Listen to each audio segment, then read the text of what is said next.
Hi friends అందరికీ. ఇప్పుడైతే దోసకాయ చట్నీ చేస్తున్నాను. ఎలా చేయాలో చూపిస్తాను. పెద్ద దోసకాయ ఒకటి తీసుకున్నాను. ఇదైతే సగం ముక్క కట్ చేసి పెట్టాను, సగం ముక్క విడిగా పెట్టాను. పచ్చిమిర్చి, టమాటా, చింతపండు. ఫస్ట్ అయితే పచ్చిమిర్చి వేయించుకోవాలి. ఆయిల్ పెట్టిన ఆయిల్ అయితే హీట్ ఎక్కింది.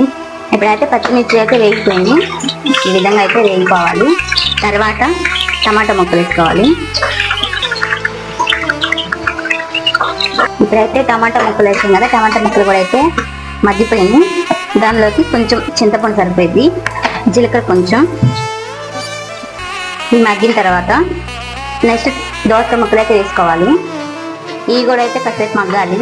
ఈ విధంగా అయితే మగ్గిపోతే సరిపోయింది. ఇప్పుడైతే స్టవ్ ఆఫ్ చేస్తాను.